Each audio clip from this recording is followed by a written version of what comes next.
मर्जी यदि पत्नी भक्तिभाव वाली हो और उसका पुण्य पति को मिलता है या नहीं, और पति भक्तिभाव वाला हो तो पत्नी को मिलता है। आपने पाणी ग्रहण किया है।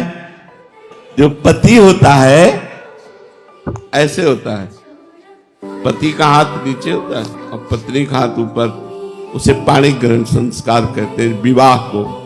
मतलब आज से मैं आपका सारा भार लेता हूं, अर्धांगिनी कही गई है।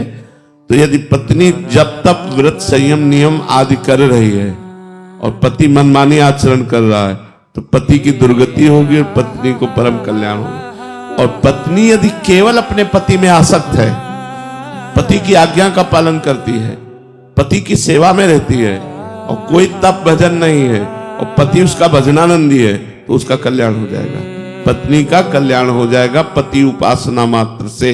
पर पति भगवत भजन करने वाला हो तो पति यदि तीर्थ गया है, पत्नी ने सारी तैयारी कर दी है उनकी, अब वो तीर्थ यात्रा करके आएंगे तो आधा फल पत्नी को अपने आप प्राप्त हो जाएगा। लेकिन पत्नी यदि तीर्थ गई है और पति विषयी है तो कुछ नहीं प्राप्त होगा। पति ऐसे है, ये धर्मशास्त्रों का निर्णय है। पत्नी को ज्यादा फायदा है। तो उसने अपना जीवन दे दिया ना आपको। आप उसके घर जाते हैं क्या?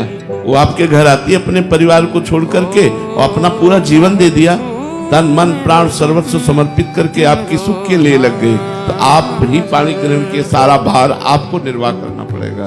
इसलिए दोनों में से कोई एक भी अगर लग जाता है अध्यात्म मार्ग में, तो बहुत बार देखा गया है, तो मतलब वो दूसरा जो दूसरे भाव वाला होता है, पति अगर लगा है तो पत्नी भी उस मार्ग पे चलना शुरू कर देती है, पत्नी लगी है तो पति भी, ये बहुत बार देखा। हाँ, संग का तो प्रभाव पड़ता ही है, पर कभी कभी विपरीत भी होते हैं।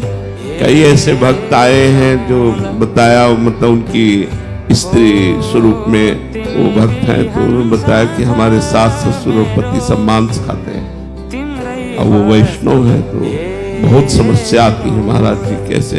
तो ऐसे परिवार भी मिल जाते हैं जो भक्ति रहित होते हैं और बिटिया भक्ति वाली होती है, तो वहां उसको बड़ी समस्याएं होती है। और कई ऐसे पति मिले कि हम तो भक्ति में चलना चाहते पर हमारी पत्नी सहयोग नहीं देती खान पान व्यवहार आदि में। तो बड़े वो कृपा पात्र गृहस्थ है जो पति पत्नी दोनों मिलकर भगवान के मार्ग में चलते हैं, भगवान की आराधना करते हैं। बहुत धन्यवाद का पात्र है वो परिवार जो सब कोई मिलकर भजन करता है, सब कोई कीर्तन आरती पूजा और एक व्यवहार है।